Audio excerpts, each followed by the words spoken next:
नमस्कार दर्शकों, स्वागत है आपका रॉयल बुलेटिन में। लखनऊ में बीजेपी पर फॉर्म 7 के जरिए वोट काटने की साजिश का सबसे पहला खुलासा करने वाले नंदलाल को समाजवादी पार्टी ने सम्मानित किया है। समाजवादी पार्टी के राष्ट्रीय अध्यक्ष अखिलेश यादव ने नंदलाल को उनकी बहादुरी और लोकतंत्र बचाने की कोशिश के लिए 1 लाख रुपए की मदद दी। नंदलाल ने सबसे पहले यह मामला सामने रखा था कि फॉर्म 7 का गलत इस्तेमाल कर मतदाताओं के नाम काटे जा रहे हैं। इस खुलासे के बाद राजनीति में हलचल मच गई है और विपक्ष ने बीजेपी पर लोकतंत्र को कमजोर करने के आरोप लगाए थे।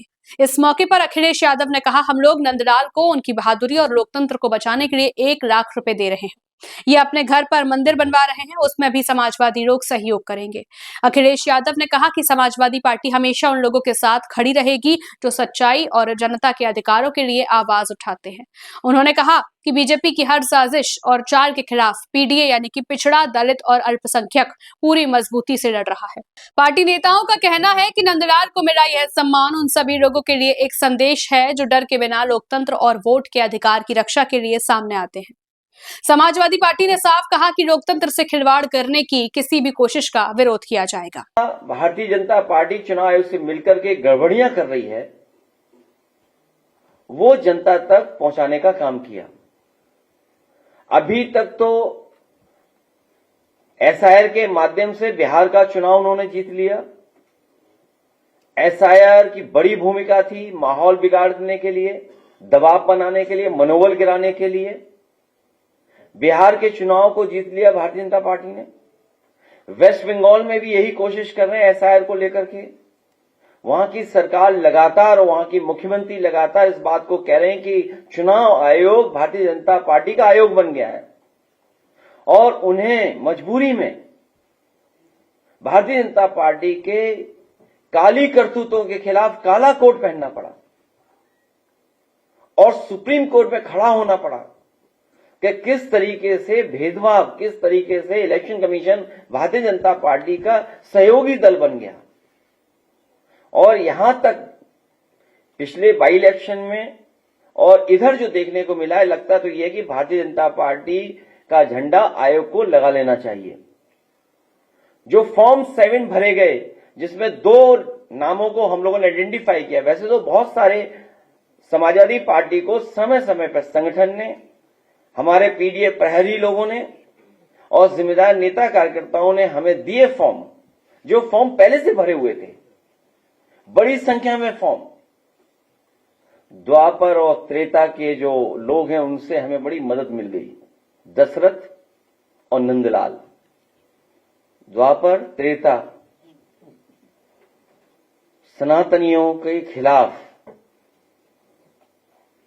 दशरथ, उनकी बात सामने आ गई और आज हमारे साथ नंदलाल हैं। मुझे खुशी है कि बहादुर नंदलाल हमारे साथ खड़े हैं। जो नंदलाल हमारे साथ खड़े हैं, ये वही नंदलाल हैं जिनके भारतीय जनता पार्टी ने दस्तखत कराए थे फॉर्म 7 में। फॉर्म 7 जो इनका भरवाया था नंदलाल का फॉर्म 7, ये नंदलाल अंगूठा मारते हैं और भारतीय जनता पार्टी ने इनके दस्तखत किए हैं। सोचिए दस्तखत में कौन कौन सी धाराएं लगती हैं। अगर किसी के फर्जी दस्तखत कर दो आप, फोर्जरी 420। और पहले से चुनाव आयोग के नियम हैं, धारा 31, धारा 32, 31, 32, 31 भी लागू। आइए आगे से खड़े जाओ। ये नंदलाल हैं। मैं अगर नंदलाल से कहूं, क्योंकि मुझे 1 लाख रुपए इनाम देने थे आपको, आप इस प्राइज से वंचित रह गए। आप प्राइज ही नहीं मिला आपको। वही प्राइज जो आपको देना था मुझे, वही प्राइज मैंने इनको दिया। 1 लाख रुपए हम लोग इनकी बहादुरी के लिए और इन्होंने जो लोकतंत्र बचाया उसके लिए और जो सच्चाई हम लोगों के लिए सामने लाए। अब भारतीय जनता पार्टी के लोग पीछे पड़े हुए थे इनके। मैं 1 लाख रुपए और इनके मंदिर निर्माण जो कर रही है, ये बहुत ही धार्मिक व्यक्ति हैं। देवी के प्रति इन्हें बहुत लगाव है। अपने गांव में ही, अपने घर पर ही मंदिर का निर्माण कर रहे हैं, दुर्गा मां का। तो हम समाजवादी लोग इनके मंदिर को बनाने में भी पूरा सहयोग करेंगे, क्योंकि देवी की वजह से ही आज इनमें इतनी बहादुरी साहस आया है और उन्हीं की वजह से आज भारतीय जनता पार्टी पकड़ी गई है बेईमानी करते हुए। ठीक, ये लोकतंत्र बचाने वाले प्रहरी हैं हमारे पीडीएफ प्रहरी, पूर्व विधायक अरुण वर्मा और इनके तमाम सहयोगी साथियों जिनका नाम मैं नहीं ले सकता हूं। उनके प्रयासों से आज नंदलाल हमारे आपके सामने हैं। भारत निर्वाचन आयोग का नियम है, यदि कोई व्यक्ति मतदाता सूची से नाम कटवाने के लिए फॉल्स लिखित कथन करता है अथवा कोई व्यक्ति किसी दूसरे व्यक्ति की ओर से ऐसे आवेदन प्रस्तुत करता है जिसके विरुद्ध लोक जो 31 है, धारा 31, 32 के तहत एफआईआर दर्ज कराई जाएगी। तो अब हमें उम्मीद है कि भारतीय जनता पार्टी की सरकार भारतीय जनता पार्टी के नेताओं पर एफआईआर दर्ज कराएगी और इसकी आगे कार्रवाई करेंगे। हम अपने विधायकों से कहेंगे, क्योंकि बड़ी संख्या में विधायकों के पास जानकारी मिल रही है, वो जमीन पर हैं। विधायक सैजुल इस्लाम, उनके क्षेत्र में भी फॉल्स इंफॉर्मेशन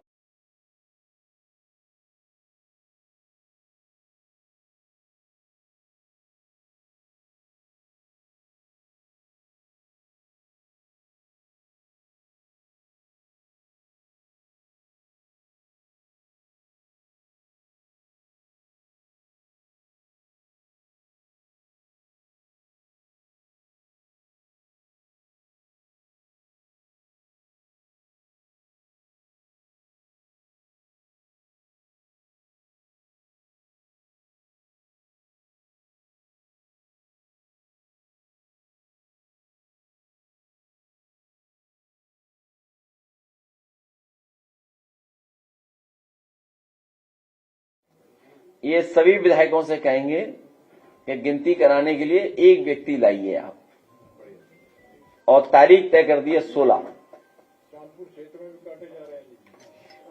खड़े हो जाओ आप योगी जी से सुंदर हो, तब भी वोट काट दे रहे हैं योगी जी आपके। मैं एसडीएम को कह दिया जी, अगर किसी का वोट काटा है आपने तो कमस्ती आपके आ जाएगी। आप बताइए, हमारे जो पार्टी के योगी हैं। हेलो, हाँ भैया, तो आप अपनी पत्नी के साथ आएंगे यहाँ, और जो दावत आपने नहीं दी है हम सबको दावत दोगे आप। अध्यक्ष जी बताइए ना, ठीक है, दावत होगी, बैठिए पार्टी कार्यालय में 16 तारीख को वो दावत होगी हमारे विधायक जी रिजवी साहब की तरफ से। तो कौन था नाम? हालांकि रिजवी साहब बहुत कंजूस हैं। अब पूरी बात खोल दूं? हाँ ठीक है, नहीं होगा, खाना होगा उस दिन 16 तारीख को। हाँ, नंबर क्या था गाड़ी का भेजो। तो पत्नी जब आएंगी तो उनकी तस्वीर अपने आप खींच देंगे वो। एक विधायक बताइए, रिजवी इतने सीनियर हमारे, इनकी पत्नी का भी वोट काट दिया, आया भी नहीं हो, कुछ कारण है। तो सोचिए, जब आप डिजिटल इंडिया की बात कर रहे हो, आप विकसित भारत की बात कर रहे हो, पूरा भारत का बजट आपने मल्टीनेशनल कंपनियां 5% लोगों के लिए बनाया हो, पूरा का पूरा अमेरिका को कैसे साथ देंगे, यूरोप को कैसे आगे कारोबार बढ़ाएंगे, या अन्य देशों में जो चीजें उनको उनके लिए बजट बना रहे हो आप। दिन भर आप डिजिटल इंडिया, दिन भर आप स्किल, दिन भर आप डिजिटल इंफ्रास्ट्रक्चर की बात करते हैं। उसके बाद जो आपने सिस्टम लगाया, जो व्यवस्था बनाई है, जो इलेक्शन कमीशन को कंपनियां हायर की हैं, किसका ऐप है, किसका सॉफ्टवेयर है, कौन मैपिंग कर रहा है, कौन अनमैपिंग कर रहा है, आखिरकार उनकी बैक ऑफिस कौन मदद कर रहा है। कोई तो है जो बैक ऑफिस में भारतीय जनता पार्टी के सारे पे काम कर रहा है, उसी के कारण तो फॉर्म 7 आ रहे हैं। इसलिए हमारी मांग है, जो हमारे नंदलाल जी हम लोग सामने ले आए, 16 को और लोग लेके आएंगे, फॉर्म 7 भरवाना बंद करे चुनाव आयोग को। क्योंकि जब आपने पूरी एक्सरसाइज कर ली एसआईआर की, तो फॉर्म 7 तो बंद होना चाहिए, फॉर्म 6 होना चाहिए केवल। फॉर्म 7 की कार्रवाई तुरंत निरस्त करनी चाहिए उन्हें। और हमारे विधायक लोग पूरी तैयारी के साथ सरकार को घेरेंगे। भ्रष्टाचार पर, महंगाई पर, किसानों के सवाल पर, नौजवानों के सवाल पर, महिलाओं की सुरक्षा को लेकर के या अन्य जिस तरह की घटनाएं सुनने को मिल रही हैं, अपराधी जेल से भाग जा रहे हैं और जो भागे हैं उनका सहयोग करने वाले बड़े बड़े अधिकारी होंगे। बिना बड़े अधिकारियों के कोई भाग नहीं सकता। और ये भगाए इसलिए जा रहे हैं क्योंकि दिन कम बचे हैं, सरकार का आखिरी बजट है।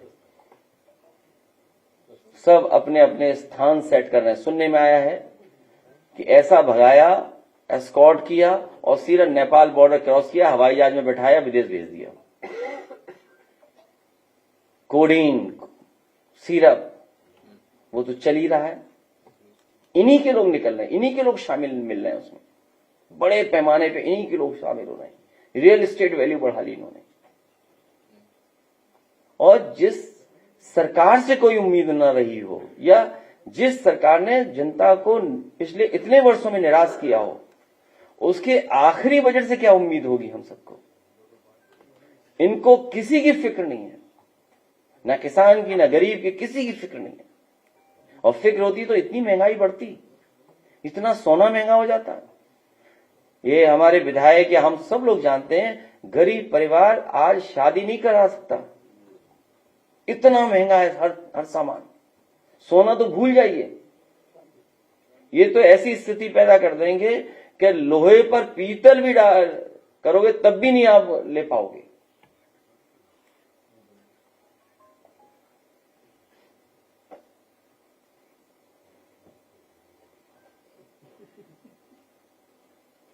इसलिए नंदलाल को एक बार फिर बधाई, बहुत शुभकामनाएं। हम लोग पूरा साथ देंगे इनके साहस, इनकी बहादुरी, इनकी ईमानदारी के लिए। और किसी पत्रकार को अगर साइन कराना हो तो आके देख सकता है, फॉर्म है सामने, साइन करा ले। इनकी प्रताड़ना भी होगी है। सर, हम लोग जिलाधिकारी के सामने प्रस्तुत किए ना। अरे नहीं होगी, क्या टेंशन ले रहे हो आप टेंशन मत लो, आप बिल्कुल टेंशन मत लीजिए इस बात के लिए।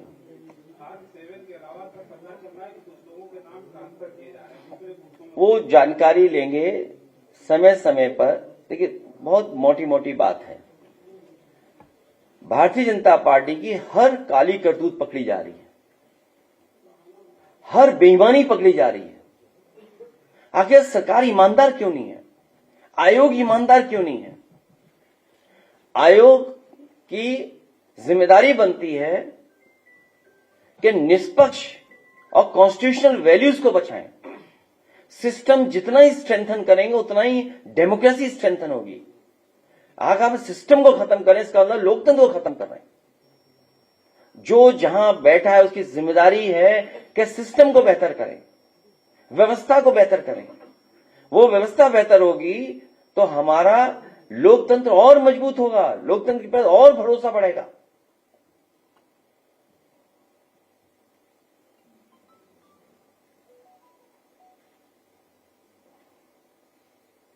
कई बीएलओज के भी बयान सामने आ रहे हैं। उनका ये दावा है कि दबाव बनाया जा रहा है उन पर कि और बढ़ाए जाएं। आपने भी शायद सोशल मीडिया पर वो वीडियो बयान जारी किया है। बहुत से बीएलओ की जान गई है, सरकार ने अभी भी मदद नहीं की। सरकार दबाव बना रही है, न ट्रेनिंग कराई, न कोई उनको सुविधा दी है, उनको परेशानी में डाल दिया है। दबाव, धमकी और तरह तरह का प्रलोभन ये बीएलओ को किया जा रहा है। लेकिन उसके बावजूद भी बड़ी संख्या में बीएलओ ऐसे हैं जो लोकतंत्र को बचाने के लिए वो खड़े हुए हैं। वो भारतीय जनता पार्टी से नहीं झुक रहे। बनारस में जाकर पत्रकार और जन आदर्श भारत वाला बहुत बड़ा उजागर किया।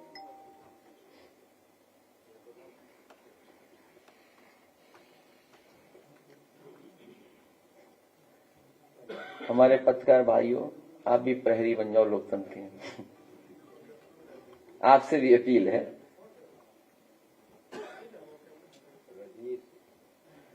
अब बीजेपी वाले व्हाट्सएप में भी चले गए, चैनलों में तो थे ही, व्हाट्सएप पे भी आ गए अंदर अंदर। पत्रकारों के व्हाट्सएप पे आ गए।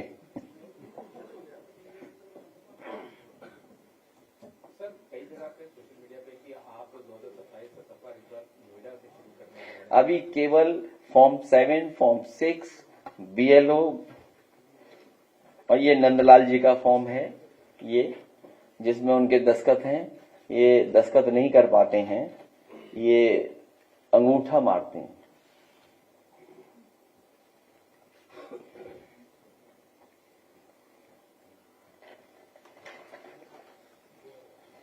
ठीक, धन्यवाद। क्या चीज? डील ने ढील दी है, ढील।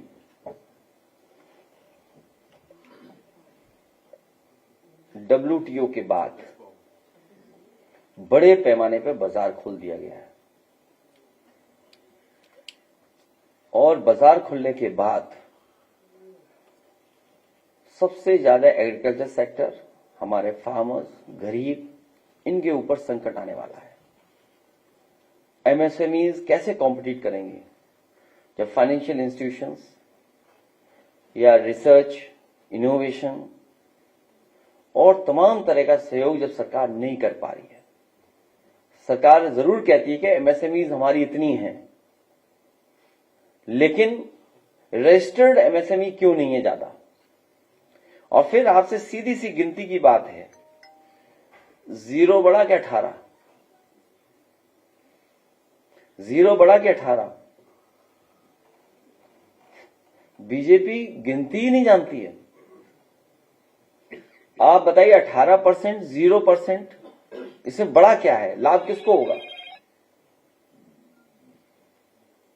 आने वाली चीज पर, जाने वाली चीज पर। बीजेपी अभी भी 18 और 0 का पहाड़ा पढ़ा रही है जनता को। आप खुद सोचिए, 0 बड़ा कि 18? जिसको ये बात समझ में आ जाएगी वो समझ जाएगा कि डील नहीं ढील दी गई है, पूरा बाजार उनके हाथों में चला जाएगा। सर कई BLO के ऊपर तो नौकरी का भी खतरा मंडरा रहा है, तो वो परेशान। BLO नौकरी बचाने के लिए कहीं भी अन्याय नहीं होने दे रहे हैं। वो मन ही मन लोकतंत्र को बचाना चाहते हैं और पूरी जिम्मेदारी से बड़ी संख्या में BLO मदद कर रहे हैं, क्योंकि उनकी नौकरी का खतरा उनके ऊपर मंडरा रहा है। अंतोगत्वा नौकरी किसकी जाएगी? बड़े अधिकारी बच जाएंगे, BLO की नौकरी ले लेंगे। इसलिए BLO अपनी नौकरी बचाने के लिए लोकतंत्र को खत्म नहीं होने देंगे। आपकी डील में मिल्क प्रोडक्ट्स की भी काफी वक्त से आपने मुद्दे को उठाया था कि जो वो लेकर आप कह रहे हैं कि एग्रीकल्चर और डेयरी को इससे कोई इम्पैक्ट नहीं पड़ेगा, जो आप सुना है एनिमल फीड आ रहा है। एनिमल फीड किसके लिए आ रहा है? एनिमल फीड के लिए रास्ता खोल दिया आपने। हमारा जितना भी बाजार में खाने का तेल इस्तेमाल हो रहा है, सोयाबीन आएगा। और लास्ट में सुना है कि अभी पूरा डिस्क्लोज नहीं हो पा रहा है, अभी और जानकारी हासिल होगी, अन्य में भी कुछ चीजें शामिल होंगी, अन्य आदि। इसमें कौन कौन से सामान आएंगे?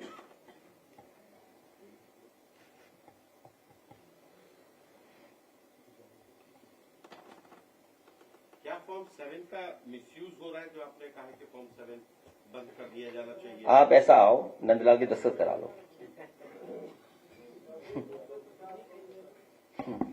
आप आओ, दस्तखत करा लो नंदलाल की। और ये नंदलाल का फॉर्म है, और नंदलाल ये खड़े, हम यहां खड़े। जानबूझ करके मुस्लिम मतदाताओं का वोट काटना। नागरिकता अगर है आपकी भारत की, तो आप वोट डालने वाले अधिकार है आपके पास, वोट का अधिकार है। इसीलिए कई बार का ये SIR नहीं, NRC था। ये रहे नंदलाल और ये रहा इनका फॉर्म। इसके बाद और क्या सबूत चाहिए आपको? आयोग बताए, सरकार बताए। ठीक, बहुत धन्यवाद।